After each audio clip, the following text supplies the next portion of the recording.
Welcome to the Scouting Academy. Our film breakdown series is back.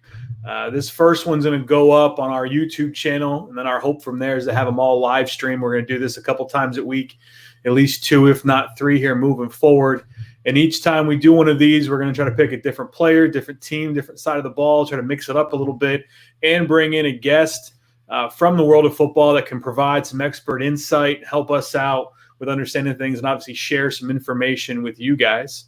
Our first go-around, we dipped into the alumni network here. We have the offensive coordinator of Kent State football, Andrew Sowder, with us today. Andrew was the second year here at Kent State this past season.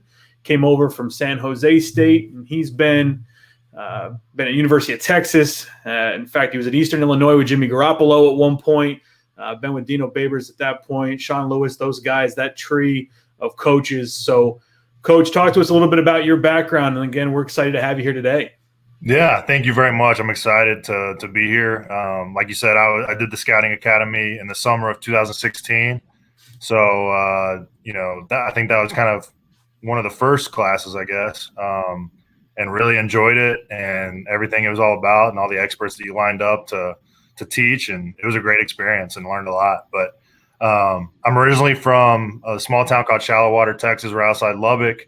I ended up walking on at Baylor, played for 2 years at Baylor, and then I found out I wasn't a very good football player. So my last 2 years, I was a student assistant, and Dino Babers was the wide receiver coach at the time. So I got really lucky and worked directly for him for 2 years, not really knowing exactly that his career was going to take off, and spent 1 year after college at a Division II school, West Texas A&M. Really good D2 program down in Texas. Had a great experience there for 1 season. And then Coach Babers got the Eastern Illinois job, brought me to coach the wide receivers, and got up there, and Jimmy Garoppolo was on campus. And he was a perfect fit for what we did offensively. He was really under the radar at that time. He had just finished his sophomore year, actually started his freshman sophomore year in more of a pro-style offense, which I think helped him later on in the draft process. But he was a 2-year starter at that point. Hadn't really had a whole lot of success up to that point, and then really flourished in what we did there. And a lot of talent on those 2 teams, the 12 and 13 EIU teams. Had a really good team in 13 his senior year. From then we went to Bowling Green, was there for 2 years, coached receivers there as well. We won the MAC in 2015, had some really talented athletes there as well. That was a little bit different situation. We took over a really good football team in 14 that Dave Clausen left for us when he went to Wake Forest. So took over a really talented team and kind of kept that thing rolling. Was there for 2 years. And then Coach Babers and the crew went to Syracuse. I ended up coming down to Texas at the University of Texas and working there as an analyst for 1 year.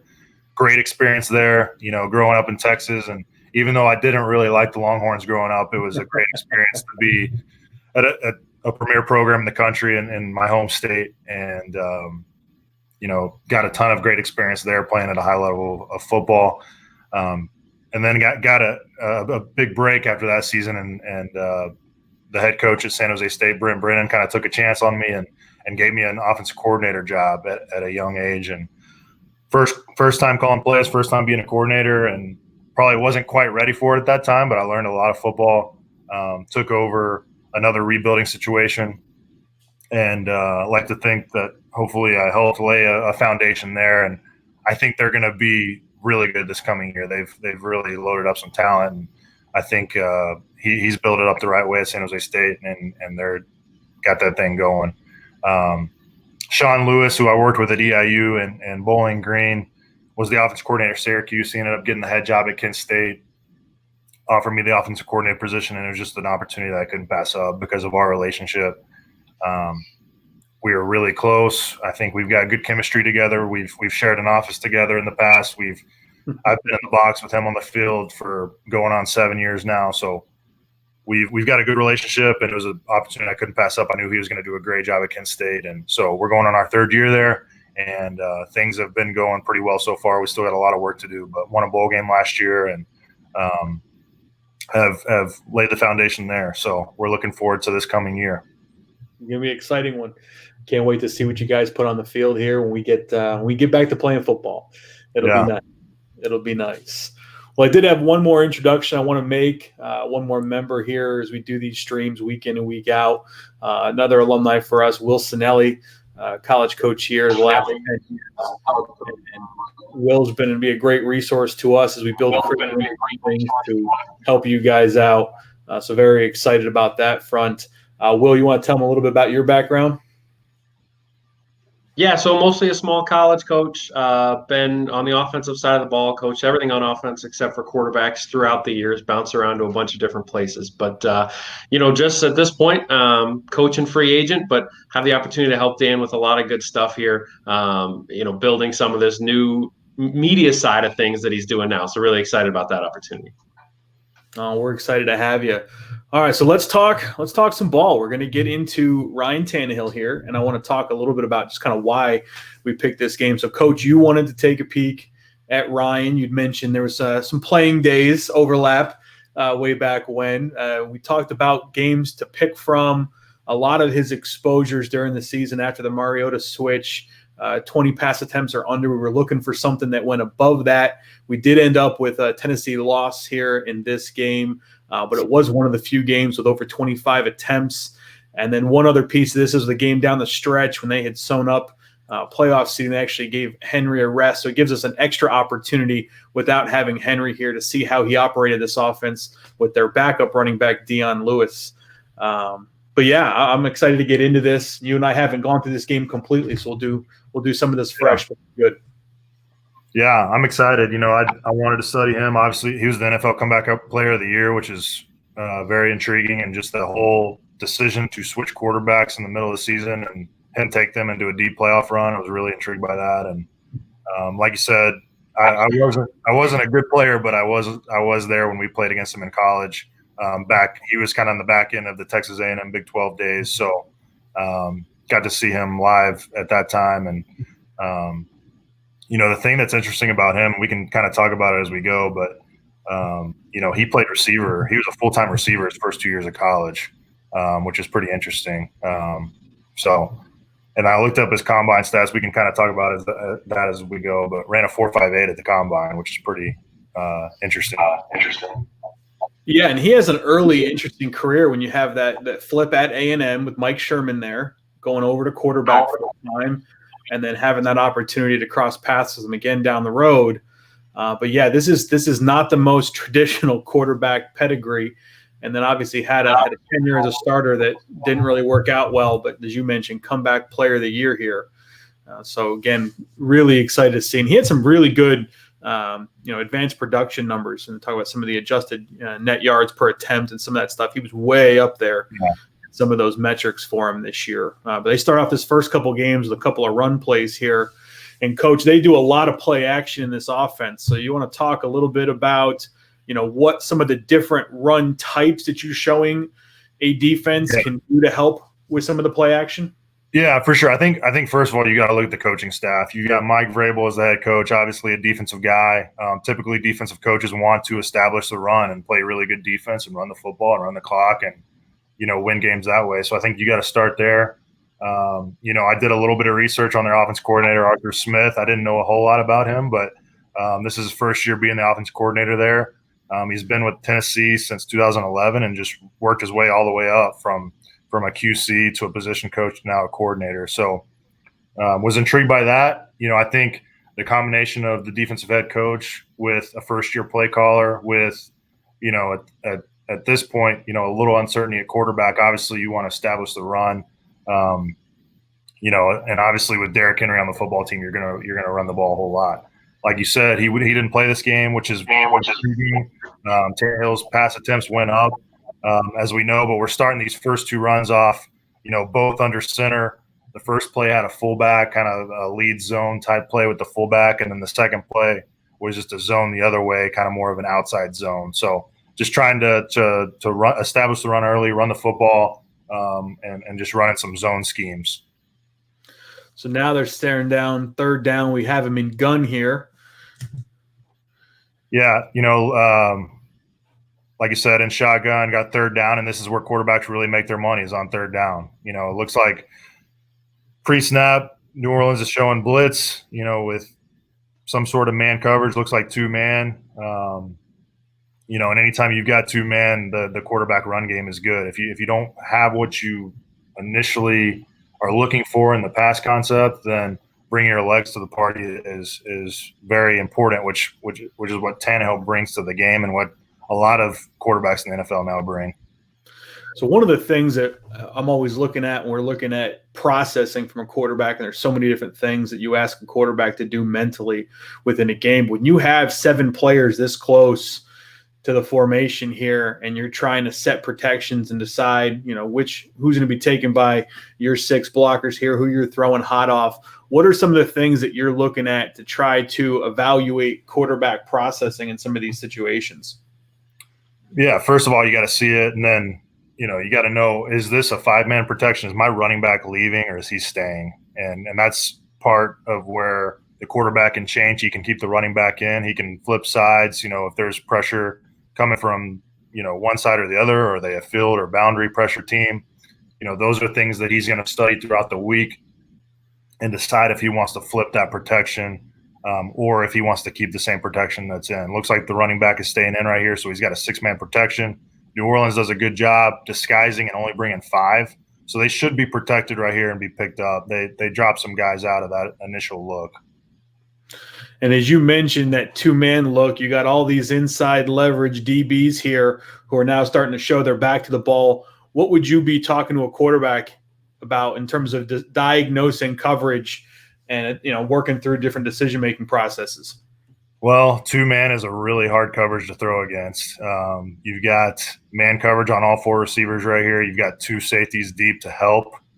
So it's really hard. You know, the concept can help. Any outbreaking routes are really good against 2-man because you do have heavy inside leverage with all these defenders. As you can see in this picture right here, everybody is inside.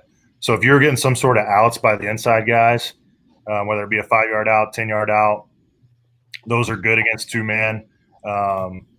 You know, and then like I said earlier, the quarterback run game is really big because once these 4 receivers go downfield, you've lost those 4 defenders. You've got 2 high safeties. There's really not a whole lot of people in the middle right here to defend against the run, which it looks like Tannehill here, when the play breaks down a little bit, is kind of thinking that and seeing if he can get a run here. So, again, we're always trying to judge decision-making. An individual play can be rough, but we're going to start to take bits of information from each one of them to kind of look at the entirety of the player. So, as you mentioned, in terms of outbreaking routes, not seeing a whole lot of that from the interior receivers. Their routes are coming up. They might bend under late, but nothing real sharp in terms of coming out. And so, again, everything's looking pretty covered here. The linebacker, the 5th player, seems to be staying over the running back for anything late. So, again, doesn't look like a whole lot here.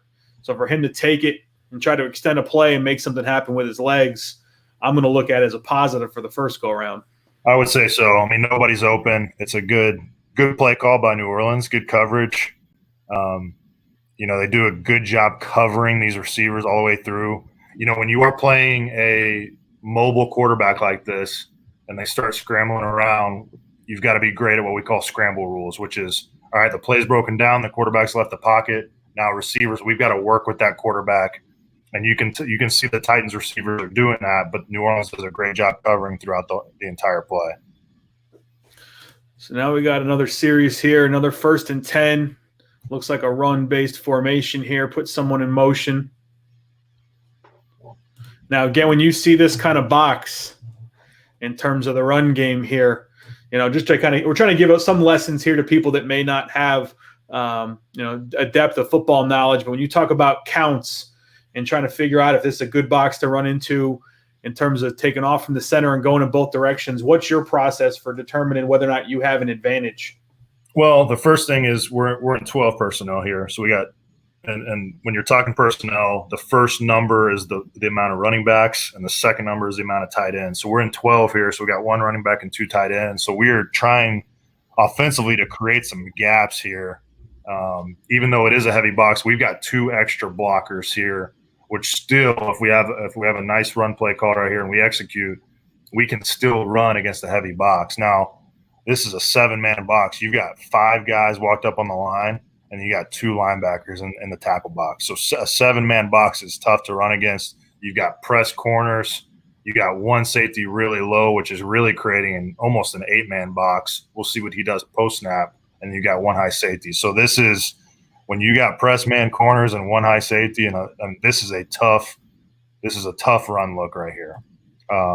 So we'll kind of see what happens. And look, he brings the receiver in to create an extra blocker, create an extra gap, which is something you do want to do against the heavy box right here. So we'll see what happens. I'm anticipating some sort of outside zone. So they're going play action, faking the outside zone, and then hitting the receiver on a crosser. So the receiver that they brought in here tight off of this and brought it to, we would talk about that as a pretty tight trips look there from a defensive perspective. But they run that play action series again, and they're going to bring him behind everything. And this gets to be tough in terms of a defensive perspective when you have a weak side run like this, because these linebackers, in order to have any leverage in their gaps play side now, they got to move. That's going to create a lot of that opportunity in behind them. Yeah, and this is really tough to cover. I mean, you've got a press corner. He's got to run with that receiver. I believe this is Corey Davis right here. He's got to run with Corey Davis all the way across the field with no help.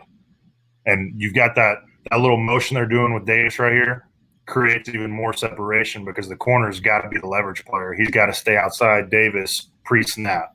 So now he's already beaten with leverage, and now he's got to chase Davis all the way across the field. So it's a nice play design by the Titans here. I want to do a little bit just kind of looking at Tannehill setting up off of play action and then his ball placement to Davis on this route.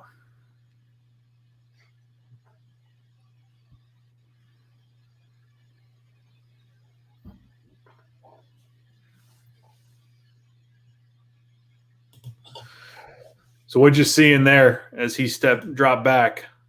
Yeah, I mean, he's doing a good job showing the football. And Dave and Dion Lewis, the running back's coming across his body at the point right before he turns right here. You don't know who has the football. He does a really nice job faking, being urgent away from the center. We call this the Peyton Manning fake because Peyton Manning is so good at this. And whenever you look at Peyton doing off-season drills and all that kind of stuff, he is working on these fakes, going full speed as hard as he can.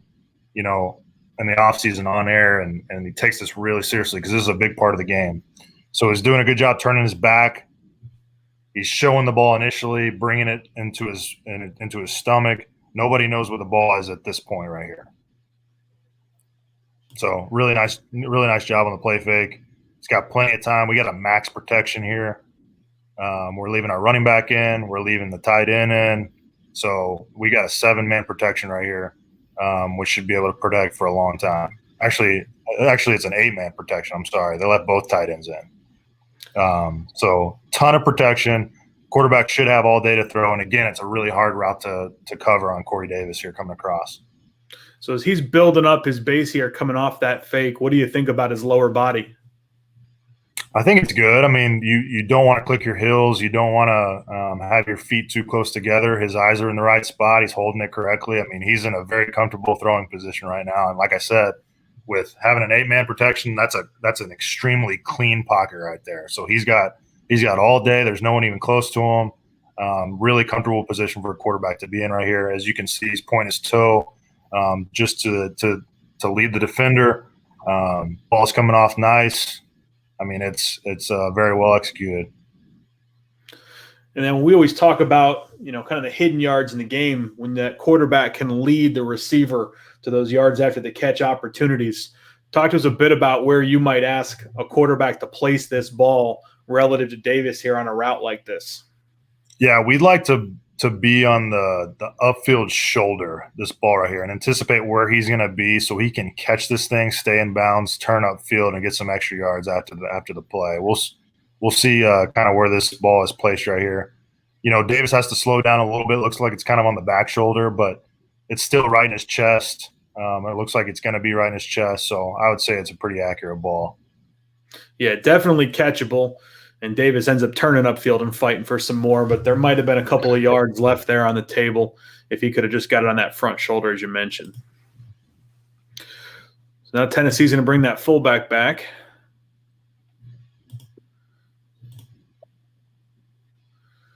A little weak side lead play.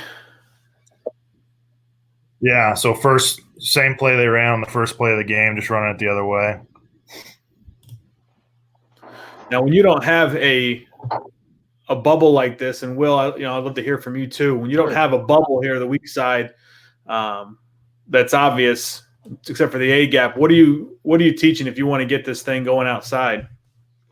Yeah, I mean, if you're going to run some sort of zone scheme, obviously, which Tennessee runs a lot of, you got to get those guys running. I mean, try to create displacement laterally so that you do kind of open up some windows for a running back to put his foot in the ground and go. And that's where, I mean, Tennessee got so good this year. They had Derrick Henry. When he puts his foot in the ground, he runs through arm tackles. A little bit different story with Dion Lewis, where you kind of have to, give him more space to operate. Heck of a play here by Saffold here against this 3 technique. Just wanted to take another look at this here from the tight. My apologies, guys. So I'm just watching this B gap covered here by this 3 technique, and to still get the play moving that way. Oh, I skipped ahead one. Gosh darn it. My apologies, everybody. We'll get it. We'll get a little technical difficulty on the first one. We'll get it right.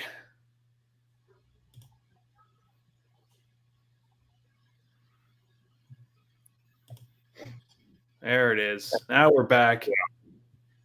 It's a great job reaching 95 right there and getting to the outside. Because now you have a chance to get that action in the backfield up on the backer, and now you've actually created a window. I mean, that to me, that's the key to that whole play. Yeah. Now, I think it's important, too, to talk about the O-line like you brought up. I mean, you got 2 first-rounders at both tackles, and Taylor Lewin and Jack Conklin. I think a lot of the key to the success of the Titans this year was up front with this O-line. Obviously, they ran the ball really well last year. And that addition of Saffold, they're bringing him over from the Rams, I thought was another one that really solidified things for him. A piece that they didn't have in prior years was another addition on the interior part of the offensive line. But as well as that was blocked up front, they only ended up getting 1 yard of that. Kudos to the Saints defense. And now we're back here on 2nd and 9. And they still got 12 personnel. We're seeing the wing up here to the top of the screen and twins down below. Let's see what they have Tannehill doing here.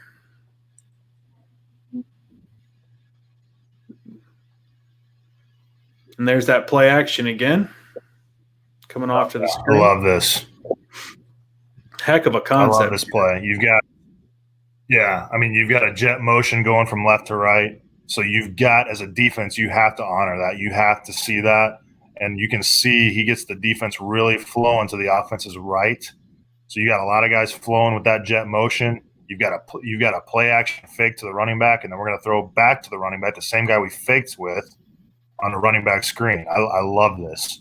Yeah, I want to highlight too, that's a great call by the Titans staff. I mean, you saw that last play, it didn't work because the Saints defense was flowing so hard. And then all of a sudden they come back with this misdirection, get them to run with that jet, like you said, and now it's a huge play.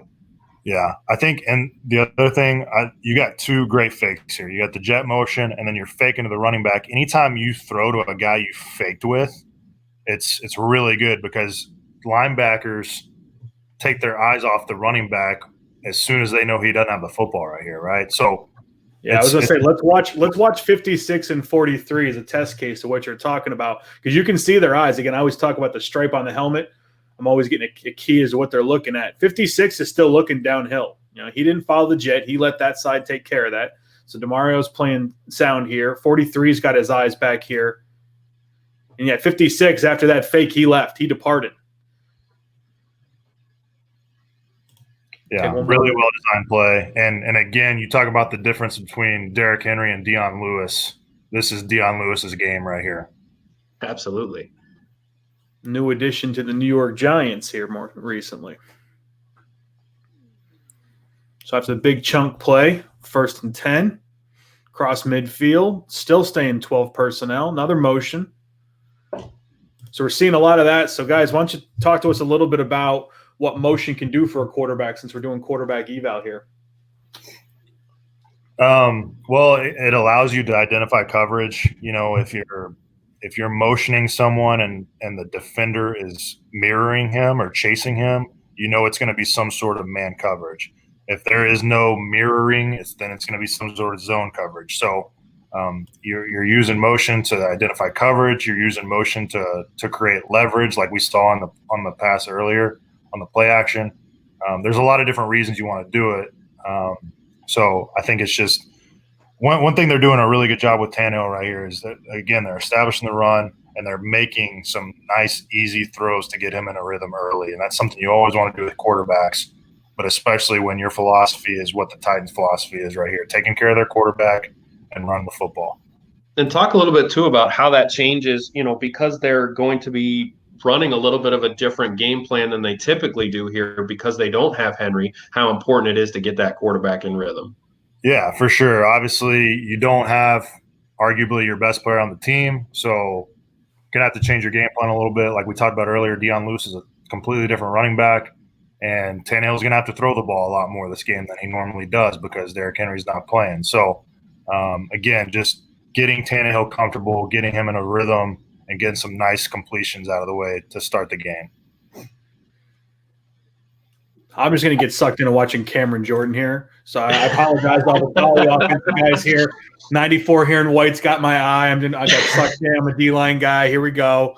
Because this is a great design from where I stand. But 94 like catnip for you, Dan. What's that? It's like catnip for you. Oh, there's no doubt. There's no doubt. If this thing on a whiteboard somewhere worked, I promise you on a whiteboard somewhere, this thing worked, and 94 took this away. Just a knockback and the disruption here for the running back who's then has to adjust. Yeah.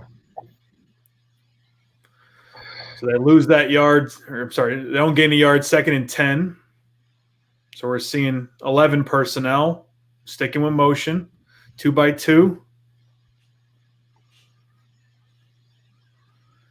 Another concept off of play action, that crosser. Yeah. That's the second big play off of that. That one going all the way. So let's just take another look at that from the wide. So again, a play action, look at that linebacker depth, and here comes 84. It's like green grass. Yeah, they really bid on this play action for sure. You can see all those guys stepping up. All eyes are on the quarterback right here, or on the mesh fake, and no one's really seeing the tight end or the receiver sneak out right here. So how much credit do you think, from what we've seen so far, Tannehill deserves for the execution of those fakes to, again, draw that eye and keep people occupied? Yeah, same deal we talked about earlier, just doing a really nice job with the fakes. And it's something that a lot of people don't really think about, that these fakes and these meshes and handoffs and all that kind of stuff is worked on every single day.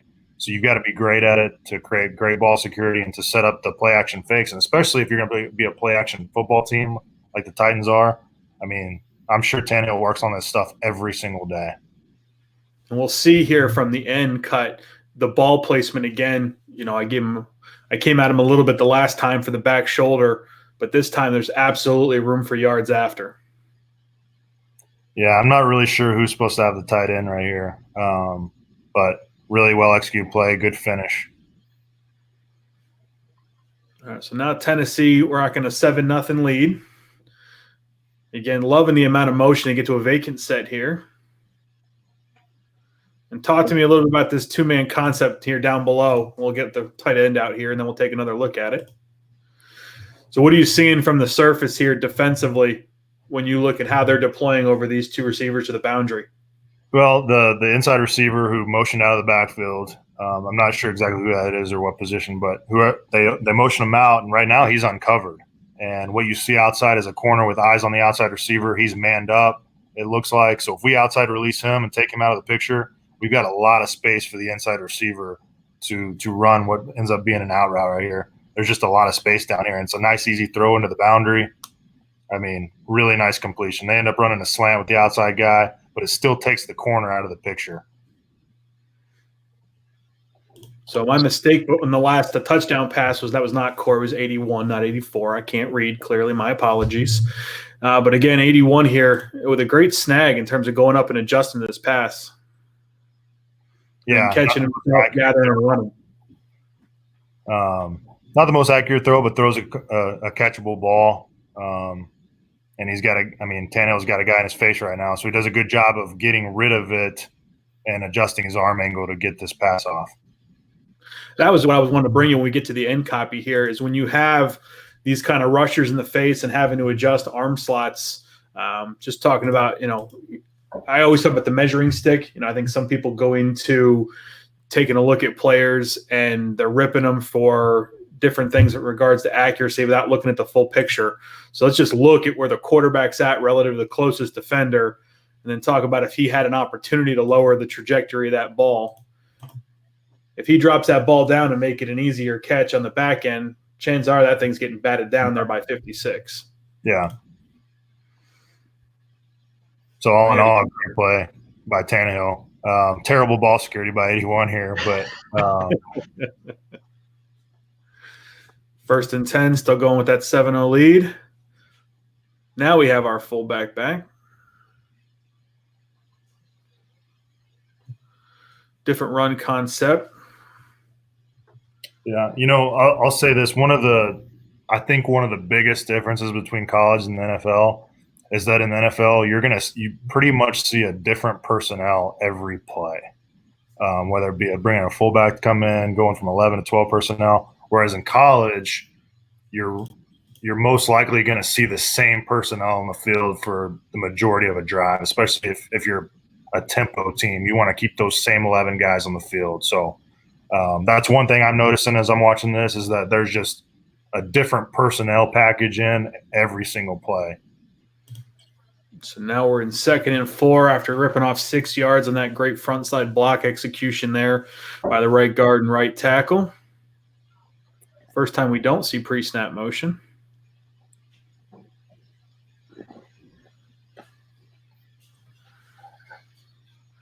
Here's a big one. Here's the rookie. And I love the play design again. There's all kinds of fakes and all kinds of stuff going on in the backfield right here. Terribly difficult defensively with this much. We used to use the term eye candy. When you're trying to teach a guy to make reads and you got this much flow going one way, this much flow going the other way, trying to help a guy be right in terms of decision making. Because 26 here has got a rough job. And then a missed tackle, and we're off to the races. Yeah, and love this, man. It's kind of an end-around reverse type play. You're faking option or toss the opposite way. There's just a lot of moving parts right here and really tough to defend.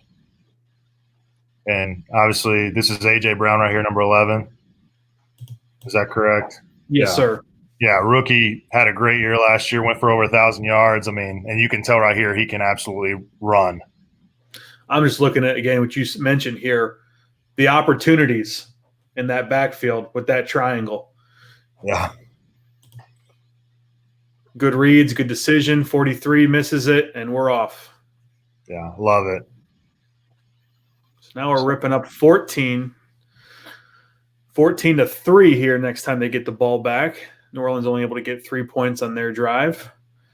So what have you? So far, New Orleans, to me, they are confident in their ability to match up on the perimeter.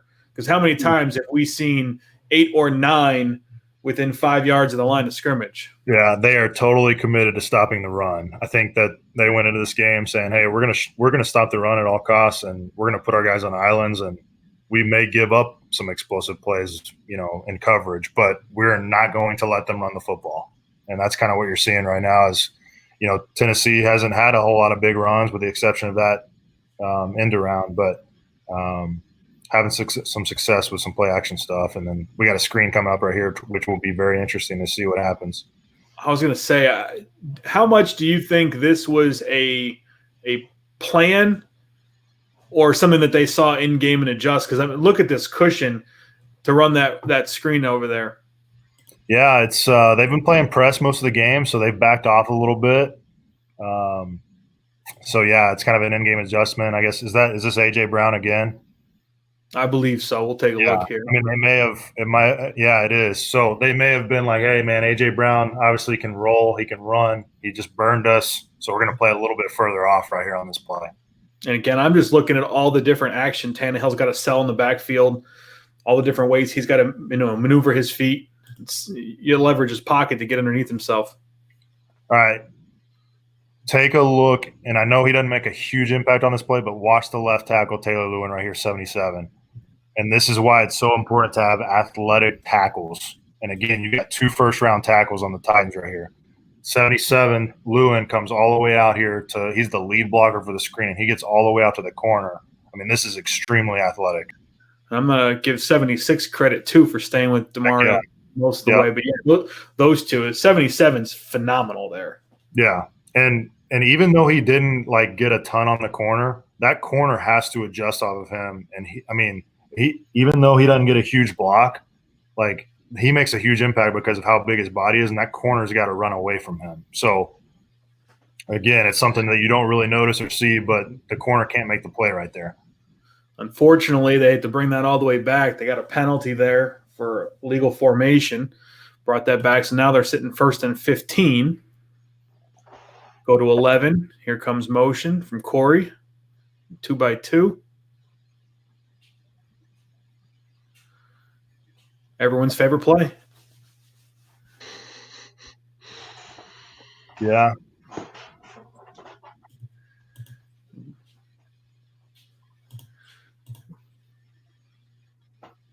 This is the rookie here out of Charlotte, Nate Davis, pulling around. Yeah, so power right here. This is the first time I've seen them pull someone on a run play so far. I can't help but be a defensive guy. I got to give 56 credit for standing him up in the hole. Yeah, I gotta give the Saints defense some credit for sure. More motion, sprint out.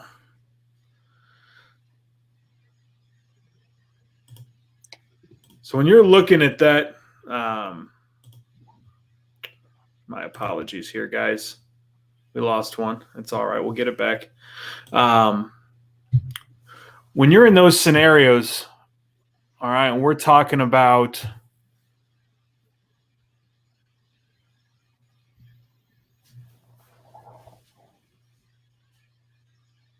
so 2nd and 11 here.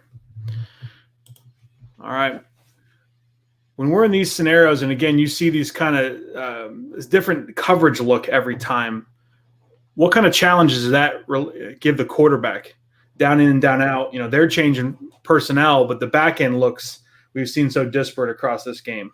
Yeah, it is definitely a challenge. They're given a lot of different looks, and what Tannehill and what the quarterback's got to do a great job of when they're changing pre-snap looks is I got to see what the post-snap reality is. So we call it when we're teaching quarterbacks, we call it either there's a post-snap or there's a pre-snap read. Okay, they're going to line up in something, but what's the post-snap reality? Have they rolled safeties? Are they staying in what we think they're going to be in? I've got to identify the coverage post-snap as well, especially in the NFL when guys do a great job of disguising, rolling safeties, moving corners all over the place. So a lot of times stuff is going to change post-snap, and the quarterback's got to be able to see that. One of the difficult things about trying to move a quarterback out of the pocket is it changes up some of the options for you. Sometimes deep routes you can't get to. Some teams will read this low to high. Some teams will go high to low. But either way, he doesn't have a whole lot of options left by the time he breaks the pocket. He does have this overdraft coming late, but that's hard. That's really hard to be rolling right, turn your eyes back into the middle, and throw it back to this overdrag, which you never really want to. You never want to see a quarterback throw back across his body over the middle.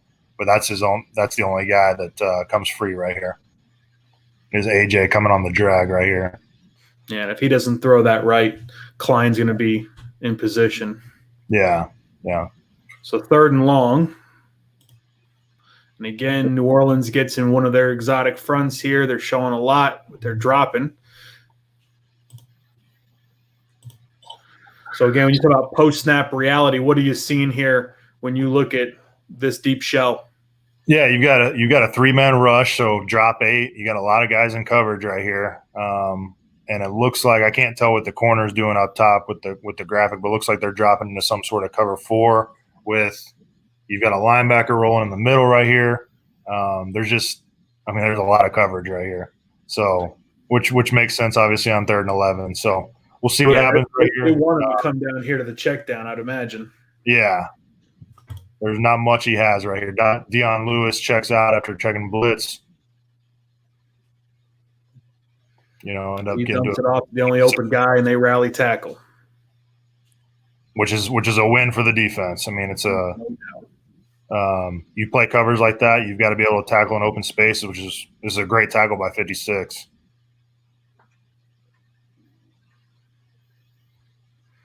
So 1st and 10, next time they get the ball.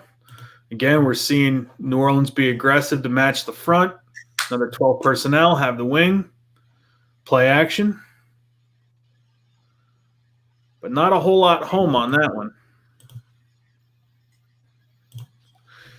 I mean, where would you see anybody your feelings open at this point?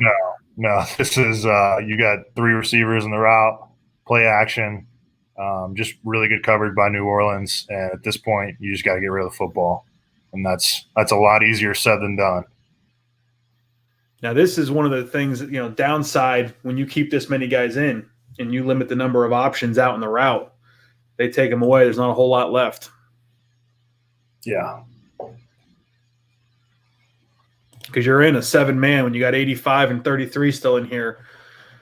You only have a limited number of options. Yeah, and the only thing you can tell the quarterback right there is to just get rid of it, and it's really hard.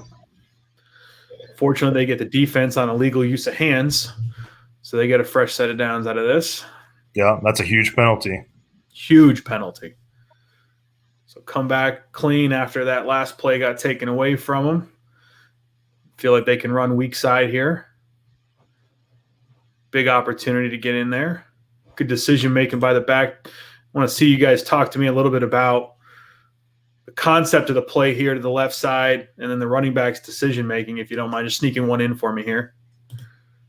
When you see this front, you got the 1 and the 5 in this surface. You're picturing this thing's probably going B gap, most likely, right? Yeah, that's what it's going to be open right now. We just got to – let's see. Lewin's got to do a great job. I don't know what he's being taught, if he's trying to get to the outside or kick this guy out. But it's all really going to depend on his block right here, looks like. But the B gap is looking good so far. That shade fights himself back across, forcing Lewis to make a decision here. I thought he did a pretty good job to react off of that and get back north and south. I agree. So they pick up 5 yards, 2nd and 5. Looks like we got 13 personnel.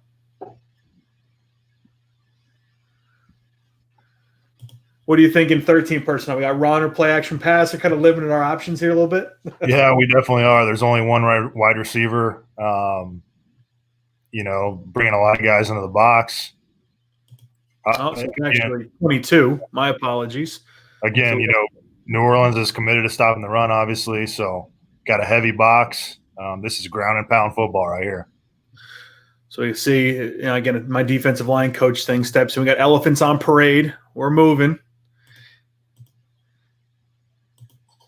And again, put the action pass off of that F leak. Back to the fullback, and then great play by 56 here. Sniffs it out, covers them all the way, makes a good tackle. But yeah, you're limiting your options right here offensively with the guys you have to throw to and the options that you have. Really only one place to put the ball. He puts it there. Yeah, they get what they can out of the concept. That's a really impressive play again by 56. Changing direction and staying with the fullback the entire way. So let's look at Tannehill, her 3rd and 5. Again, New Orleans is trying to confuse in terms of who's coming and who's not. What do you see when you see this kind of shell behind? You have a corner up here, another DB stacked right in behind that, and then this kind of look behind their bunch. Yeah, this could be anything from 2-man to Cover 4. I'm not really sure what the corner's doing up top. I mean, he's showing a blitz look right now, but and he could be coming and dropping out the linebacker. I'm not really sure. This is very exotic, obviously, and makes it really tough on the quarterback. This is where a lot of your advanced prep, and your week leading up to that and trying to do tendencies for what things they've shown in other games, trying to get a read. They get a false start, killer on this one, so you go from 3rd and 5 to 3rd and 10. Yeah. And you got the rookie right there at right guard. So they stay in bunch. A little different formation. We got our motion here. Okay, now we think this is some sort of man, right? You brought the running back in. The linebacker mirrored him back into the box. You got a bunch with 3 guys down here, and all 3 of these defenders' eyes are locked on the guy that they're guarding. So we see 4 coming. They're doing a good job over here on the weak side for whatever's going there. I think this is going to be another one where Tannehill's not looking like he's got a ton of options. Yeah, 2-man. So, again, a really tough coverage to throw into because everyone's manned up and you got 2 guys helping. So the question someone will bring up is, what do you expect Tannehill to try to do here to not take this sack?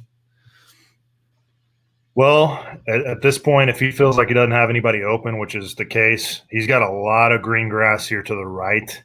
If he can step up and somehow slip through there and run the football, I mean, that's his best option right here. But that's tough with 53 coming in untouched right there from the left side. Absolutely. So the next drive, 1st and 10. 11 personnel. We're back in shotgun.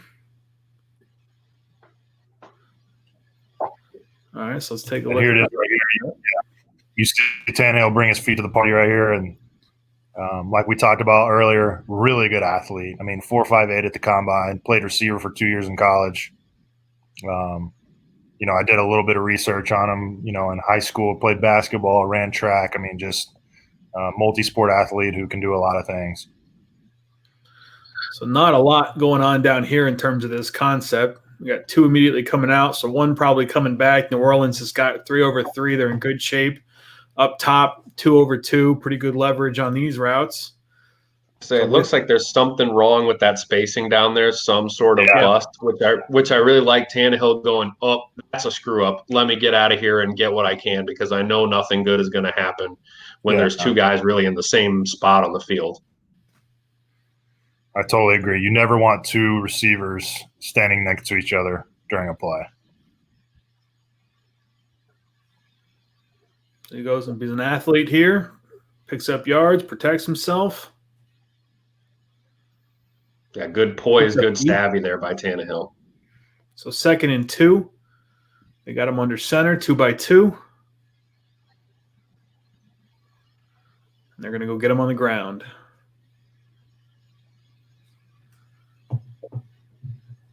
They have felt good when they get him in this over front at attacking him when it's only a four-man front. And good decision making there. I don't know who 28 is, but good job reading off of Davis's block. Again, another nice play by 56 from New Orleans. I mean, he's having a really good game so far. And here he's going to come again and get some pressure late. But here's a heck. Oh, wow. Heck of a job there by Davis to keep his feet. You don't see that very often. Interesting play call right here on 3rd and 1. Going with the play action here. Obviously, you can tell that New Orleans is going all out to stop the run right here on 3rd and 1. Another good fake by Tannehill, and then great run after the catch by, I think this is Davis here. Yeah. And again, this is the difficult part about those crossers against an outside leverage defender. There's just too much ground typically to make them up unless there's some serious track speed in here. Sets up, delivers it on the run. Man, keeping his balance through that. Holy cow. Great play. And again, another one on this crosser where he actually leads them. So we've got 3 exposures on this. First one was back shoulder, but this looks like the second one where he's got it up front, gives this guy a chance. Can we see that one more time, Dan? I mean, yeah. Tannehill just does a great job. You want to see it from the wide here? We could see just the back end. Yep. this is really little, but Tannehill just does a great job moving in the pocket right here and keeping his feet set or base, keeping a really good base right here and delivering this football.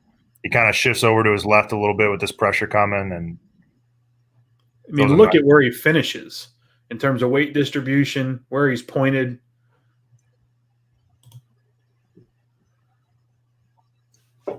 That's a much tougher throw than it seems. He's coming out of the fake, and Davis ends up having two guys surrounding him. He puts it exactly where it needs to be, right in his chest. So we got another 2x2. Looks like they're staying in terms of chipping, at least on the ends here. I think we're eventually going to get to we're going to eventually get to 5 out in the route.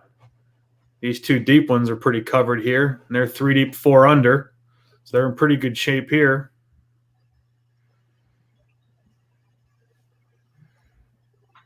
This seems like a tough one to execute on. Yeah, you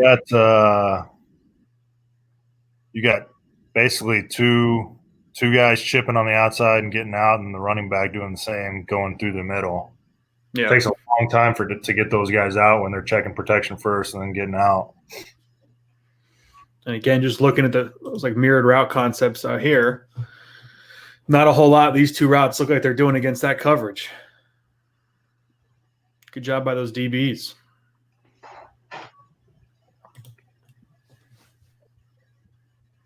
Again, 1981, both checking, coming out late.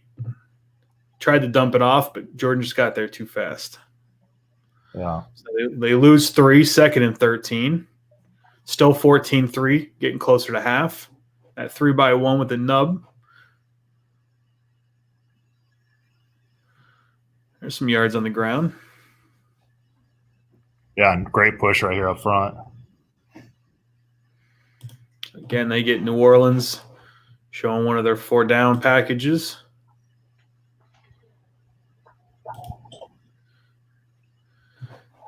Immediately get those 2-on-1s at the point of attack. And I mean, that, my goodness, that is a lane. Yeah, you're getting 2 double teams that are really displacing the 2 interior D linemen. You've got a really nice hole there for Dion Lewis. And finishing. So it's a great effort by everyone there on the Titans. They pick up 12 after losing 3rd on 1st down. Give themselves a good opportunity. So the last time they were in 3rd and 1s when we saw that play action.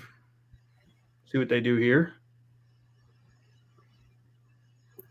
A little mesh, which is great against man, but obviously can't get it off here. So let's just talk to people a little bit about what you're talking about with mesh here. So looking at this receiver to the top here on the hash and AJ coming from the bottom. Yeah, so what you're getting right here is you got 2 receivers basically running right at each other, and they're going to rub shoulders. And this is really good against man coverage because you can cause these defenders to run into each other. It's really hard for the defenders to sort through all of those bodies in the middle right there and continue to chase their guys. There's just a lot of stuff going on here for the defense. Are they going to pass it off? Are they going to chase? It's just anytime you get rubbing routes where you got 2 receivers that are essentially running into each other and rubbing their shoulders, that's really hard to cover as a defender. And just look at that placement here. This almost looks like they're setting up for make some contact here. Hopefully, yeah, and this is a big coaching point for receivers, is you always want to create legal picks. Obviously, he wants to run through that corner, but you've got to make it look like a route. You can't just block that guy. He's got to stay on the move, keep his running motion going, just give him a nice little nudge and stay on the move. Now, if we skip to the backfield here, we're waiting for this mesh to develop. Not looking very good for Tannehill by the time that mesh crosses face. No, it's not. That's not a good position to be in as a quarterback when you got 2 guys. You can see him sitting there going, that should have worked. Yeah, he's not happy about that one. Let's see what happened here. I think his left tackle ends up on his back here. That's not good. So we got 56 here coming over the left tackle. Conklin's got himself a handful of Cameron Jordan. Look at the feet here under Luan.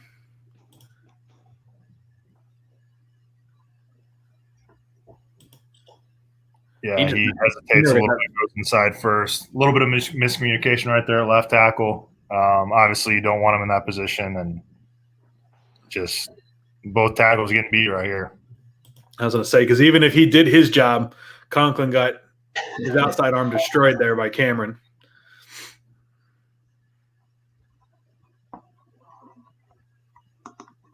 So they managed to get the ball back. New Orleans scores quickly. They do get the ball back before half.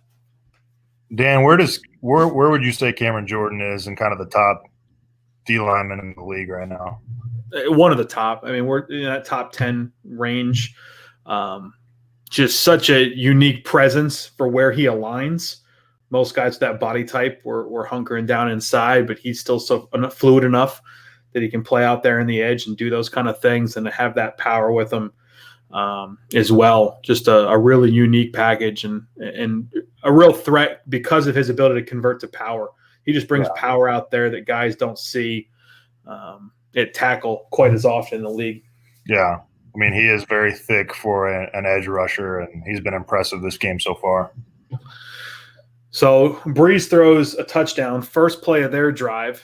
So now, again, 14-10. We got a little 2-minute drill before half with a 4-point lead.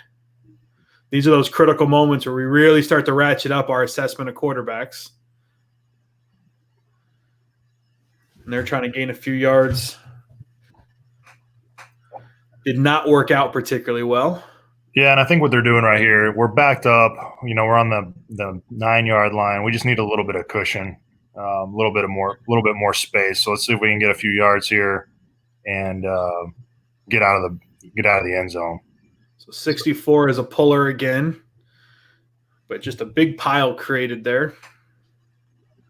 Again, I think Deion Lewis does a nice job just getting upfield and getting what he can take, or taking what he can get right here. 4 yards out of that's impressive. 3-by-1 here, 2nd and 6. So what's looking good to you here post snap? Yeah, so definitely, cover one right here, one high safety. Everyone else is in man, and the Titans are running what a lot of people call a drive concept, where you're getting a dig, you're getting some sort of rub right here where you can see the contact with the receiver right here on the bottom hash.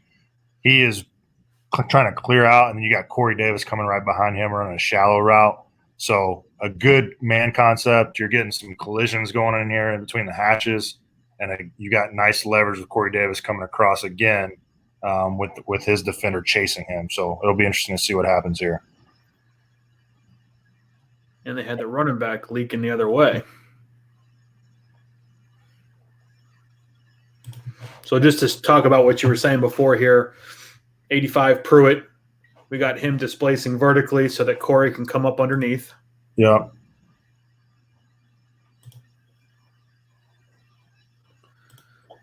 So 84 is looking pretty good in relation to that DB. Yeah. We've got a free runner. Yeah, and I think that's why Tannehill came off, and the ball should be going to Corey Davis here. But Tannehill's got a guy in his face and just gets rid of it to his running back right there. Saints D line is ruining this game plan. 3-by-1 again. 3rd and 6. All right, so this is kind of a critical moment play here. Trying not to give the ball back to Drew Brees, who just scored a 1-play touchdown the drive before. You'd like to convert this 3rd and 6 and move some clock. So just looking at the window post snap here. What are you seeing down here on this action? Again, running a man beater. They're getting a rub concept going right here. You got the outside guy going inside, the inside guy coming outside. They're getting a little bit of rub right there. Hard for the defenders to pass off right here. And then really nice ball by Tannehill right here on the out route. It's kind of a scissors concept where you got one guy running a post on the outside and the other guy kind of running a corner on the inside and getting that natural rub. What do you think about the timing of the throw relative to the break of the receiver? Because we've got the guy coming out and he's still holding it. Yeah, it could be a little sooner. I don't know if he's just waiting to see it develop, but at the end of the day, he places this perfectly, and maybe he's waiting for him to get to the sideline so we can get the ball out of bounds here. But again, another good man beater concept. You got a little sprint out here, which I think Tannehill really thrives in. Good job stepping up in the pocket, and then very accurate with this football.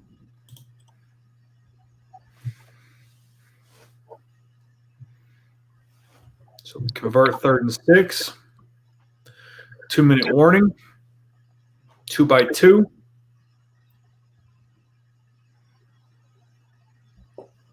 And again, starting off the drive with a run. Yeah, the Saints are giving him a lighter box with the situation right here. So just do another count for everybody. Got our 4 here and our 2 behind. We've seen 8s and 9s. Yeah, 6-man box, and you got a safety coming down, but I think he's got a guard Pruitt here for 85. So I think they feel like they can still run against a 6-man box here.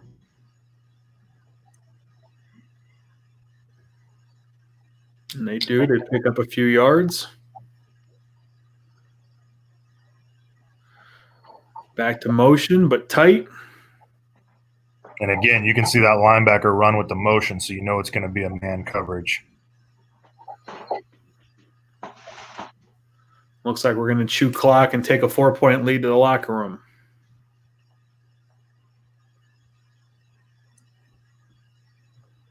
And I think those type of decisions obviously come down to the head coach. And, you've got a defensive head coach.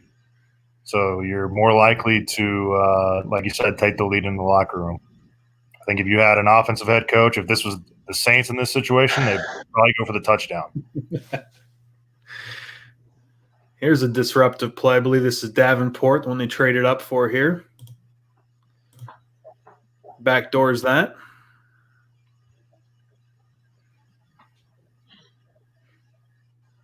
All right, so now we've gotten into the 3rd quarter here. Saints have scored again.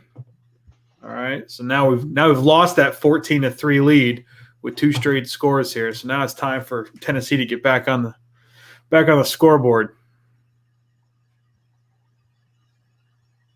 We've seen this action before, the 2 motions.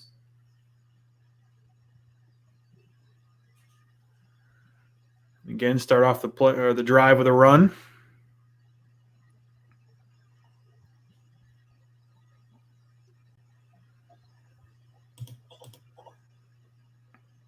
Yeah, got 13 personnel if you count 41. Not, you could say 22 personnel depending on how you count 41. But a lot of big bodies in there. And, again, trying to establish the run early here in the second half. Dion cuts it all the way back. Is elusive, picks up what he can. See if they give Tannehill a chance to go make a play. 2nd and 7. Got a little bunch down here to the bottom. No motion pre-snap.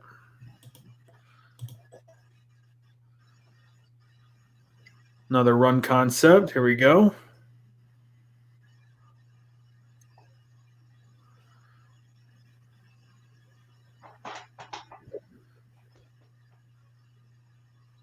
Just exploiting some of the width they've got in this New Orleans D-line.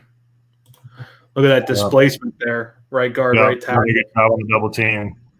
Another pretty heavy box, but, they do a good job bringing Corey Davis in right here. You can see Corey right here blocking the safety, kind of on a crack block, bringing in extra guys. And, again, when you've got a team like this, like the Titans that pound the rock, they don't necessarily care that it's a heavy box. They're still going to run the football. Well, when you can dig out that 3 technique like 64 and 78 just did, look at how far back from the line of scrimmage he's at. He's met the safety depth in terms of where they displaced that guy to. And they truly dug him out and picked up the linebacker. I mean, everybody's covered. Yeah.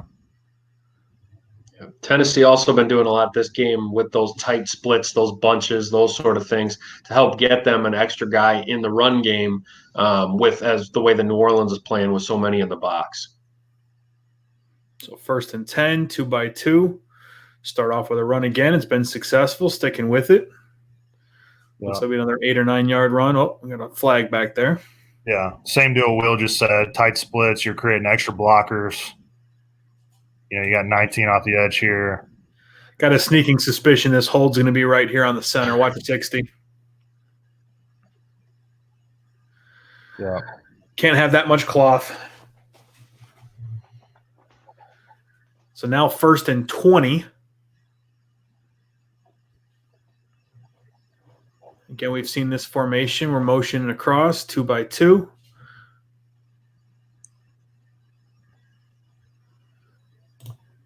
All right, so I'm just going to keep doing these little post-snap pauses here. What are we seeing here? Coverage and what's looking good in the route concept. Yeah, you got one high here. Looks like the corner up top is turned inside, which would be a zone corner. You've got the corner down here running with the receiver.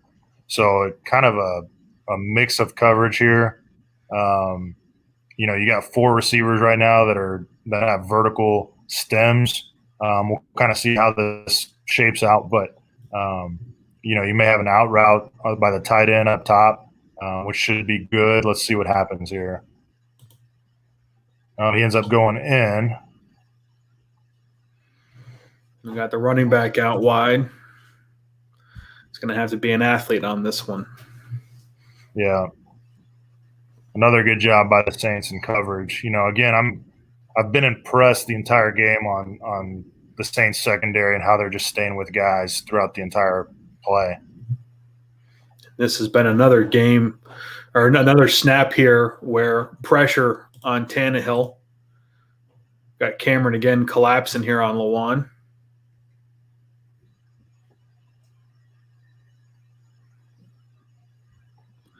So 2nd and 22. Not exactly a down and distance. You got much on the play card for me. How many plays are in your 2nd and 22 column there, Coach? Not many. It's not really a situation that you necessarily game plan for, but you got to at least half. You're thinking, hey, let's get to 3rd and 10, 3rd and 11. Give us a manageable play on the next down. So maybe some quick game, maybe a screen, just something to get us in 3rd and manageable. So what are you seeing here with the tight end in this immediate out here? 2 vertical stems. Yeah, it looks like they may be trying to get like a double rub for the tight end here on maybe some double slants. We'll see what happens right here. But yeah, so you got double slants with the tight end coming out. A lot of people read this inside out. So if you can take the first slant, which is on the top hash right now, let's go ahead and take that. If not, we'll take the second slant, and then I got the tight end out in the flat as my 3rd read. So we'll bring it back a bit because he ends up looking down here to the boundary. Yeah, so that's kind of his backside read. Down here in the boundary, you've got the back coming out in the flat. Let's see what the outside receiver does. Kind of a curl flat concept. So this is basically 2 pass concepts, 1 on each side. He can kind of pick a side, or maybe he's reading the boundary first. But he's got a lot of options right here, and like we said, it's some quick game stuff to make it 3rd and manageable, so we can get out of this bad situation. And I'm just looking at where he's got the running back in terms of inside Conklin's crotch here versus 56 being on the guard, with knowing that route's out there. Should have that leveraged immediately. Yeah, for sure. He takes it, ends up being somebody else's responsibility, and just off the fingertips. That's a tough little throw there. So now 3rd and 22. They don't get anything on that one. Now this you is didn't have anything on 2nd and 22. You don't have anything on 3rd and 22. Yeah, this is where it gets really hard to call plays. Not a whole lot of good stuff here. So we've seen New Orleans a couple times in this ridiculous down and distance scenario do this drop 8. Yep. They've got basically a 5-man shell with this big deep dropper here and 3 under. 5 in the concept. They try to check it down underneath and just nothing there. And when you've got Cameron Jordan coming off the edge, you can afford to have a 3-man rush like this and still be disruptive. Great jam by 90 to watch the eyes and knock that down. So New Orleans goes down and scores again. This thing's starting to get away from them a little bit here. Yeah. Haven't really done much since that first quarter. That's 21 straight points. So it looks like 12 personnel. They're going to motion over to trips. They started a lot of drives with the run. We'll see what they do here. They stay with that formula. It's a big chunk yardage there on first down.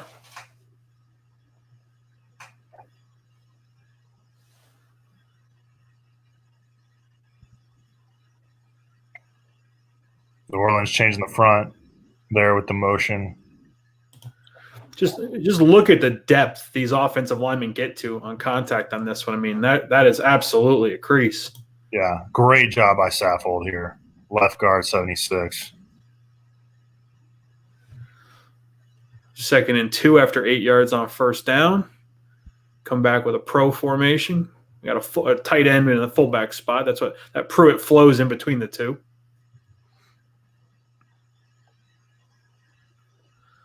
All right, we got a first deep ball a little while here. Let's take a peek at it. Yeah, another play action. Another nice job by Tannehill with the fake. Again, the ball seems like it's a little bit late coming out, but that's a really long throw and puts it on target. So I just want to see this route down here by Davis because you got an outside leverage corner in this scenario.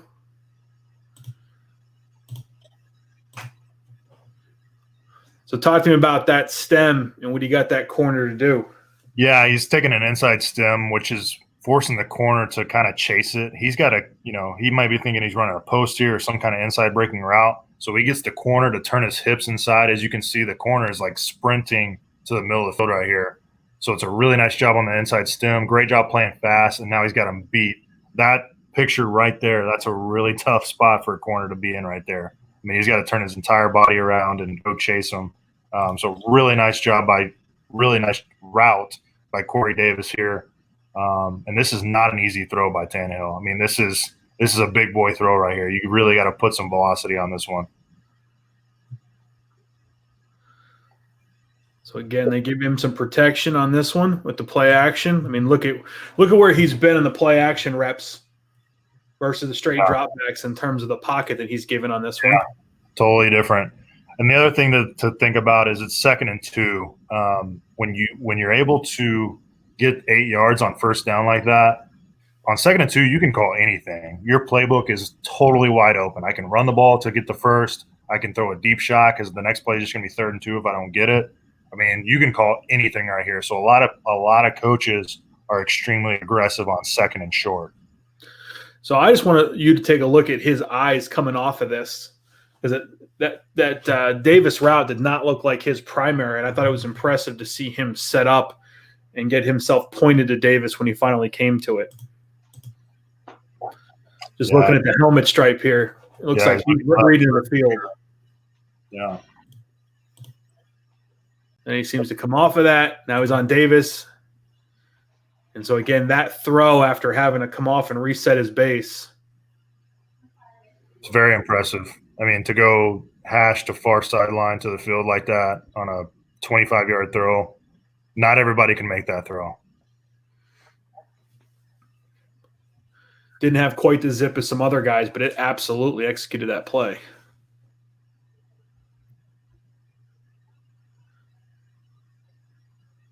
Nice little chunk here on first down. Just want to see this off the play action again. Boom, he's rolling out. Yeah, great play. Throw. Yeah, everyone's flowing that way. It's tough to chase the tight end all the way across like that. Talk to me about trying to get a quarterback getting his body right to make this throw. Anytime you've got a right-handed quarterback, rolling to the left like this is difficult. So he just does a really nice job. He's kind of up on his toes, feet together right here. It's not the prettiest, but, it's very – I mean, it's a tough catch, but in the NFL, those guys can make that catch. I mean, it's not the most perfect technique. It's not the most perfect throw, but he threw a catchable ball, and it's a really nice catch by Pruitt. So 5 yards there. Going to come back with another weak side run.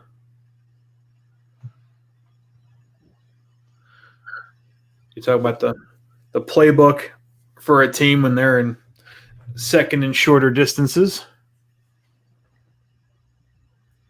Lewis doing a good job reading off those blocks on the front side. Yep. We short here on 3rd and 1. 3rd and 1 right here. Huge play. So again, you were talking earlier about some of these formations. So guys, talk to me about when you're seeing some of these. We used to call those nasty splits or tight splits or however you want to phrase that. But these receivers being so tight to the formation. Sure. I mean, those guys are in there. They're able to run block. I mean, in an offense like Tennessee's, they always say those guys can't play if they can't block for the receivers. I mean, those guys have a very important job in an offense like this. They have to be able to dig out safeties and outside linebackers. So this just gives them an angle. It helps you run the ball. Like you said, if New Orleans wants to take it away, they can only add so many people as you add receivers. Yeah, exactly. You're creating extra blockers, and then you're creating more kind of man concepts in the pass game as well if you want to rub those guys. And I'm just thinking about that drive concept you talked about before. When you have number 3 here being able to come up, and you got Davis that same position again where he's been working a lot of those crossers, might be an option for him here. But they motion into a bunch.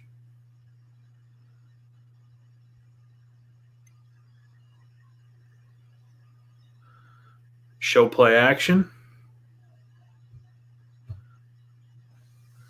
Talk about not wanting to come backside, huh? That won't work out. Yeah. I mean, impressive play. It's 3rd and 1, so you can't throw the football away. You got to create something and find a completion here. Just, off schedule, not exactly what the plan was, but really nice play by Tannehill. Yeah, we got a lot of – this whole bunch got blown up pretty fast. Yeah, I'm not sure what's going on right there, but we got a lot of bodies in one spot. So 11's coming across here. That doesn't open up, but he feels that leak back from Sharp. Ooh, Tajay Sharp from UMass. I was actually one of the last kids I was part of recruiting for. I left UMass. He was an absolute stud. We played against him when I was at Bowling Green. UMass was still in the MAC at that time, and he was a really good player. I believe he led the country in receiving that year in 2015. I think he did. All right, so now they finally got some points back on the board here. Have the ball backed up again, starting on the 23, showing that fullback look again. Whew. That slot corner blitz, man. Yeah, let's see what happens here. Looks like the fullback got blown up too.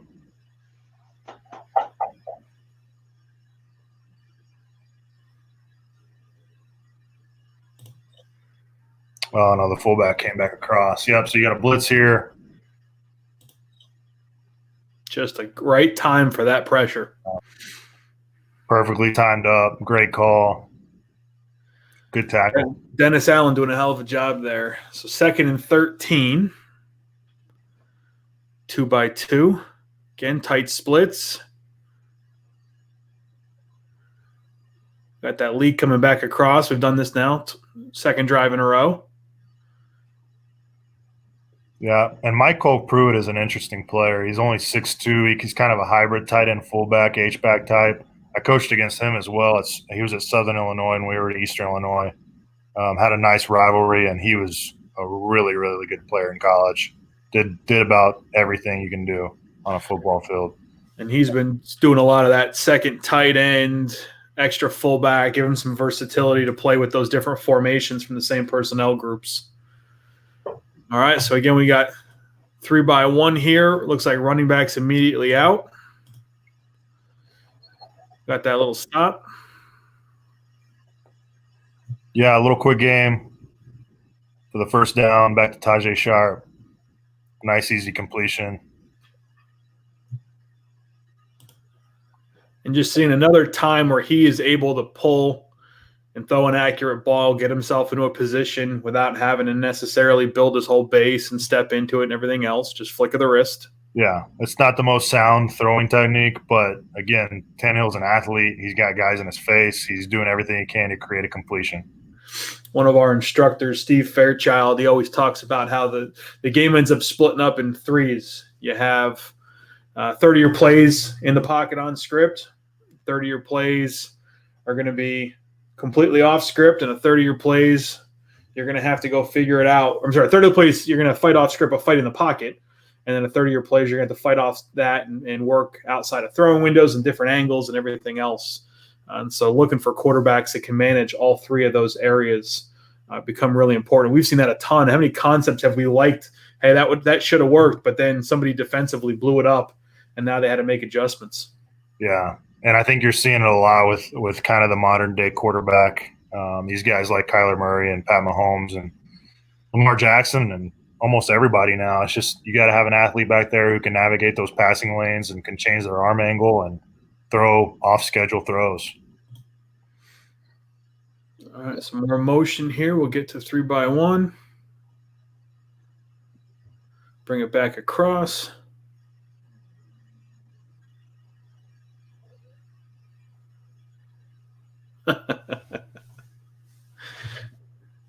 Just giving AJ some conditioning reps here. Yeah, a lot of motion right there. Looks like Tannehill changed some stuff up. A little misdirection run.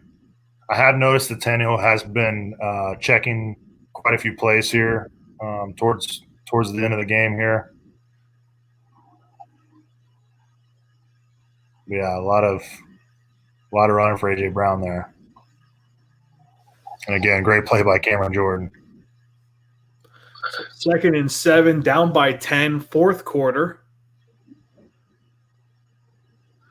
We're going to play action here on 2nd and 7, and they brought the house.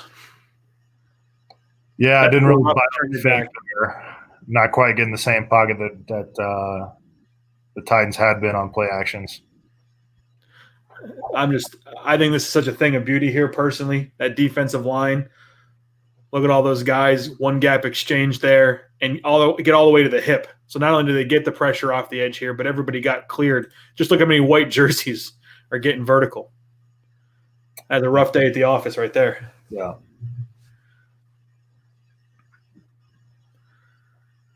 All right, 1st and 10 again, still 10-point. Roll them off of that. Whew. Wow. What's the ruling on this deal? It'll be interesting. I'm not sure. This was an impressive throw by Tannehill. Yeah, you want to talk about not the most technically sound. My goodness. Oh, that's rough. That's a heck of a throw and catch, all things considered. Yeah. 2nd and 10. Man. Corey Davis laying out for it. He's giving it everything he's got. Trying to pick up some yards on 2nd and 10. 21's not having that. Yeah, he's had a nice second half here. I think that's Robinson, if I'm not mistaken.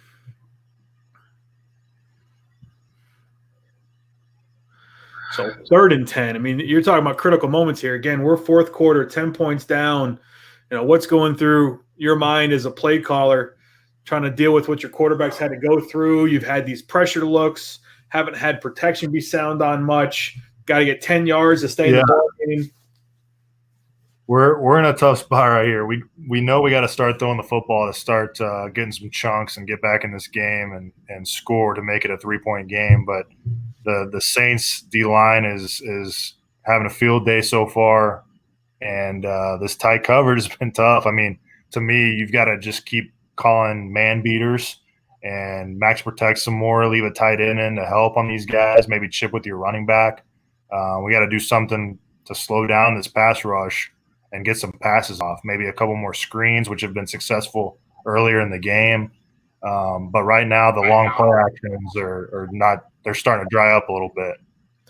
So I'm just looking down here in terms of the 2-over-2, the man look they've got right here at the bottom of the screen, and wondering if that might be where they go on this one. Motion over to 3-by-1. Another pressure look. They actually pick it up. Pick up some yards. We'll take a look at that concept again.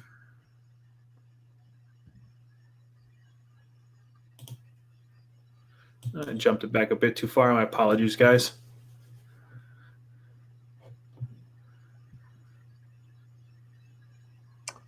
Yeah, 21 is Patrick Robinson, 10 years in the league. Actually started in New Orleans, a first-round pick, had a resurgence in Philly, and then went back. All right. So what are we seeing here? We got these three routes all taken off. We've got back to the quarterbacks. Definitely looks like we're getting a man look out there. Yep. We're getting man, and we're getting a great pass rush by the Saints once again. So nice job by Tannehill not panicking, stepping up in the pocket right here. We're throwing underneath the change right here on 3rd and 10. But let's see if we can get it to this guy and create a little bit of run after the catch. He does a nice job coming back to the football, but really nice open field tackle by Robinson here. Impressive. Not a whole lot left there for Tannehill other than that Tajay route. Everything else was pretty much eaten up. Yeah. Protection does pick up this rush. You're right. He stays poised, delivers.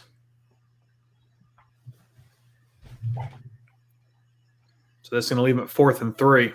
Yeah. That's a really impressive tackle. So they punt the ball. They make a defensive stop. They've gotten the ball back. Now we're on the other side of the field. The run game produces.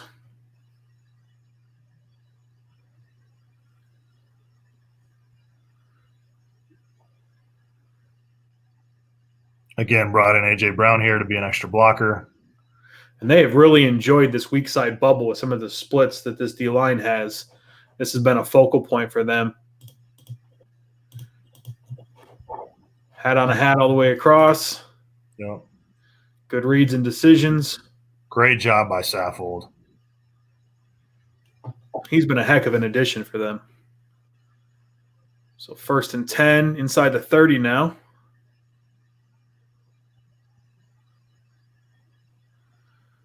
And they're sticking with the run game to produce down the stretch. A little bit of split zone, and this is a good way too, even though this is a run play, this is a good way to slow down the pass rush because you got Michael Pruitt coming across and cutting 91.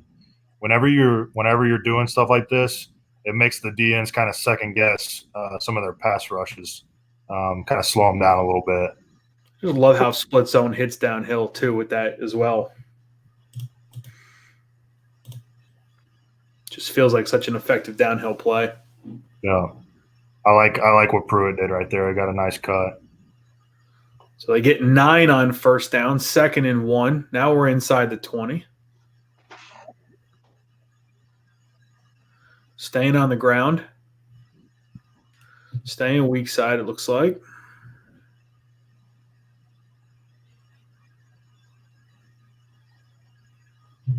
Again, good reads and decisions. Dips underneath the tackler there.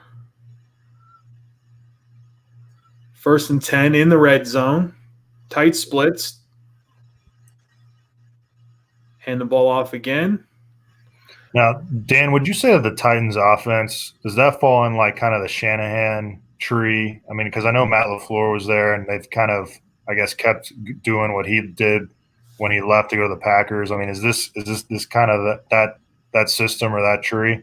He definitely had – Arthur has definitely borrowed from it after learning from LaFleur, but you can see influences going back to Malarkey and some of the other guys that have been there because to your point earlier, Arthur's been there through so many regimes. Yeah. That you see in a tight end coach and everything else. He's been able to learn these players really, really well, but then he's also seen so many different ways of leveraging them. I see him as more of an amalgamation of concepts than just one pure thing. Those guys that run the Shanahan stuff are still pretty pure to that concept overall. A little bit of difference in formations, but again, what they want to do out of it is relatively consistent. But I think Arthur kind of blends that with some other stuff. Yeah. But DeMario getting in the backfield, 56, another one for New Orleans has had a heck of a game. Yeah. And I don't want to ignore those corners because we keep saying they take routes away in the deep part of the field, but some of these guys by the line of scrimmage definitely getting their names called. So we're vacant here. Haven't seen a ton of this from Tennessee this game. No. And we got to rush around the quarterback again. Yeah, it's tough to go empty against New Orleans with those pass rushers. I do really like this pass concept though down towards the red zone. You got 2 in-breaking routes with a corner out on the inside, which a lot of people like to run down here in the red zone. So just again, number 3 here on the hash. That's the corner. We get these top 2 guys breaking in. This is where Tannehill's going to end up. I want to talk about a guy fighting through and showing some play strength in the pocket. He's going to get off of this and still deliver that ball and pick up some yards. Really nice play by Tannehill here. This was not going to be Conklin's favorite day at the office.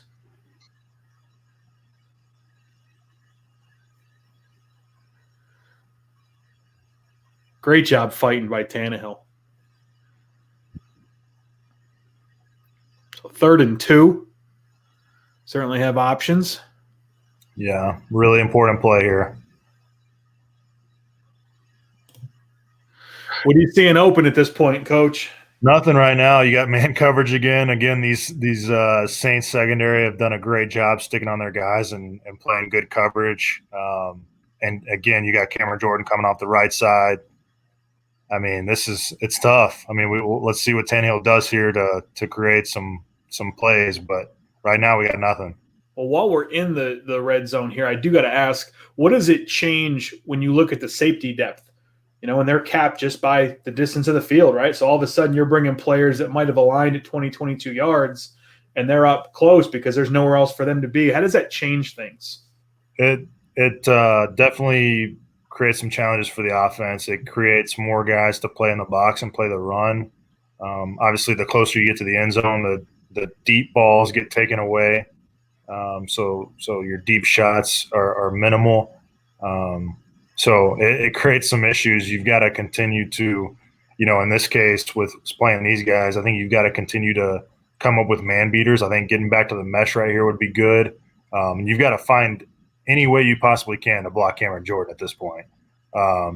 So, yeah, I mean, it limits your playbook a little bit more. Look at him fire that thing in there. Yeah, it's like we said, when you paused it earlier, it didn't look like we had anything, but really nice job staying alive. Good job by Tannehill not panicking, keeping his eyes downfield, stepping up, and delivering a strike right here. Gets those hips through, puts this thing in here with velocity. You want to talk about only place his guy can get it with that ball high. It's a perfect ball. And a really nice catch. I mean, that's still good coverage. I mean, you got to give the Saints credit. Still good coverage. Just made the perfect throw and a great catch. I believe that was Tajay Sharp again. It was. Yeah, great game by him so far. So now we're sitting here. Saints are up by 3. Got the ball back. Pretty good field position. Already pushing your 40. Show play action here. Let's see this route at the top. Yeah, it looks like some sort of little double move. Kind of a little fake to the outside and then back in. Which, again, if with all the man, if you can protect long enough, double moves are really good against this. So, again, we see him start on the top of the numbers. Now he's crossing the bottom, stemming that guy out. Does that stutter. Gets the DB to commit and then comes inside of him. And ball's there. Yeah, and it's really important that you get this ball thrown early because that middle safety is right there. Obviously made a huge play right here, and it looks like they're going to rule this a fumble, which would be a monumental play in this football game. It was. This was ruled a turnover. That he caught that, and then the ball was knocked loose. And to your point, I mean, you can't have a bigger play down 3, crossing the midfield in a chunk play, and have that turnover. That's the play of the game right there. I think Tannehill can be a little bit earlier with the football. This is tough. I mean, they're running. I like the concept. I like the double move, but we're running right into the middle safety right here. I don't know if the ball is late. I don't know if the receiver can flatten this thing out a little bit, but that's a tough play for the receiver.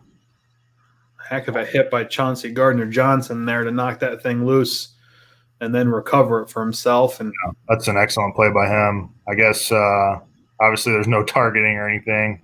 That was my other question, but no, he brought the shoulder enough that they ended up going with that, and like I said, confirmed the turnover. New Orleans goes down and scores a touchdown, puts this thing at 10. There's 2 minutes to go, but for all intents and purposes, this is going to be the game. But not for A.J. Brown. AJ's not done yet. Yeah, and that was that ended up being the only turnover of the game. So huge play, huge momentum swing, obviously. So I want to talk about something here. I'm pausing this, and I wanted to ask a question just about where AJ ended up. There's all this space out here to the sideline, and then Tannehill's ability to leverage that outside shoulder on this throw. Talk to me a bit about that. Yeah, anytime you're throwing a deep ball as a receiver, you always want to save at least 4 yards from the sideline, because the best place to throw a deep ball is on that outside shoulder. So we need to save some room for the quarterback to make that throw. So he does a really nice job. Like you said, I think he's in the perfect spot right now for a deep ball. So the quarterback does have that space to the sideline to where he can drop it in. And he does. Yeah, really nice throw and catch here. AJ puts a little hesitation move on, gets that outside shoulder, and then again, you can talk about ball placement out. There's no place for that DB who's in phase. There's nowhere to go. Yeah, it's perfect. And this is a tough catch for receivers too. This is the first route and catch that they make receivers run to combine. Or it may not be the first, but they make every receiver show that they can make this catch at the combine, and every quarterback, if they can make that throw, to put on the outside shoulder and to roll and catch it over my outside shoulder. So after the chunk play, obviously looking to try to score quick, they throw the out. Yeah, so this is what we talked about earlier. We've got 2 man, so out breaking routes are good against it. So we're getting kind of what we want here. We just didn't connect on the pass. Probably just got to move past the chunk play here again. We'll get to it. So again, let's see the outbreaking route here from number 2. Inside leverage, outbreaking route, good decision, right off the fingertips.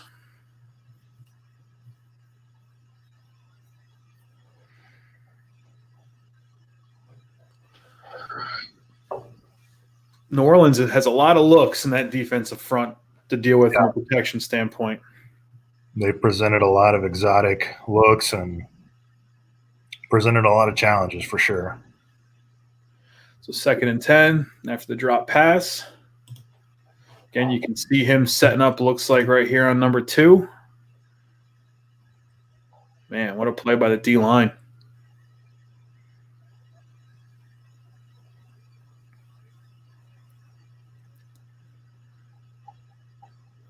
So again, number 2, tight end here, shakes inside. Quick decision. Actually, that's Klein there. That's a linebacker. Heck of a job of getting up and disrupting that. Yeah. 3rd and 10.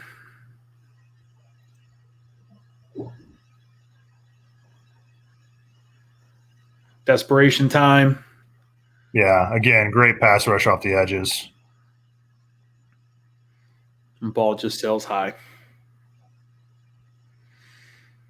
You got Cameron Jordan stood up really wide, obviously giving Conklin problems all day, and does once again right there.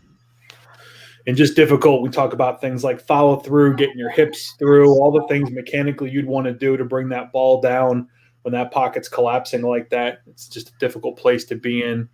Tannehill's clearly fighting. He's clearly fighting, giving everything he's got on that one. Just wasn't going to happen today. Well, wanted to go through and kind of get some, closing thoughts on him and the game and what have you after going through things. Yeah, I mean, the main thing kind of wanted to look at is what made Tannehill successful this year. What changed from Miami to Tennessee? What made Tennessee make that change midseason that ultimately ended up paying off for them and made a huge difference in their season and went to the AFC Championship game. And as we talked about earlier, they want to run the ball. They want to establish the run. The team's a little bit different with Derrick Henry in, and they want to protect Tannehill with play action and screens and whatnot. But was really impressed with Tannehill, and you can see why they gave him the contract that they did, and that they feel like he's the quarterback of the future. I think he's obviously got some talent, some athleticism, and he's got that fight that you were talking about on this previous play, just fighting through the end of the game. try and make things happen. And they've got an interesting team. They've got some young talent at receiver. They've got a lot of different tight ends and fullbacks that they can play with, and really interested to see how they continue to build this thing in Tennessee. Will, what were your thoughts? Yeah, I mean, just to use some of the scouting academy vernacular, is Ryan Tannehill a guy that you're going to win because of? Maybe not, but you can definitely win with if you structure your offense in a certain way and play to his strengths and give him, this run-based action. You saw when he had that clean pocket off of play action, how just unbelievably effective he was throwing in rhythm, getting his guys open. I mean, you can win a lot of football games with him in that system. Again, is he going to be your $35 million quarterback? Absolutely not. But he's a guy that, again, like I said, I mean, you saw the way that how far Tennessee went this year with him because they structured it appropriately. And it just goes back to team building and self-scouting and knowing what you have. So one of the things that interests me is just going to be his development moving forward in the system. He comes in on the trade. They have an existing starter. They go through their offseason and fall camp with their existing starter. Then they change out mid-season, and he's pivoting.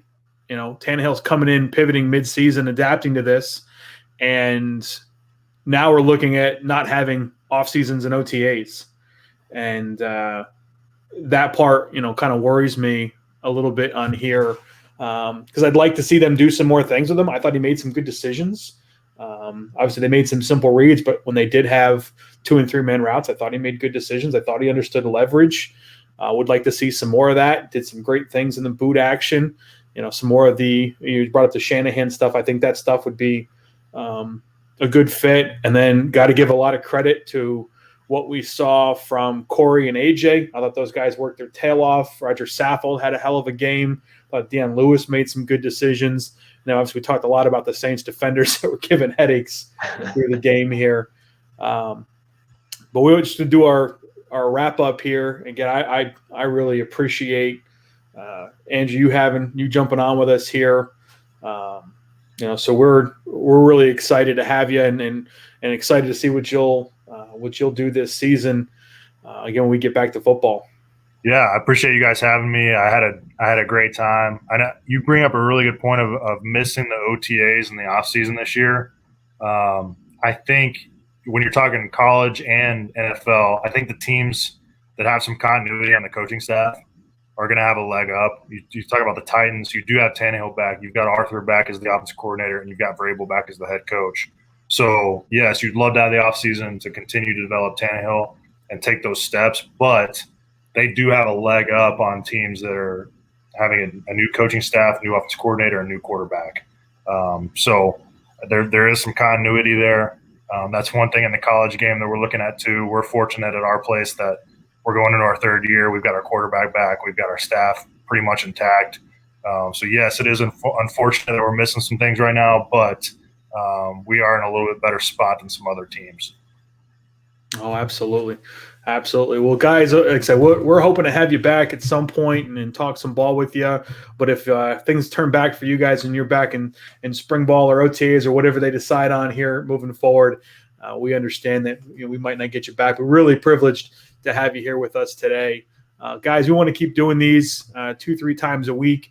So if you want to connect with us and share ideas on players that you want us to cover or things you want us to cover, you can find us. If you see the scroll in the bottom here, all the ways you can reach out and make contact with us. We want to teach things and talk about things that you want to hear about and are important to you. So please stay in touch with us there.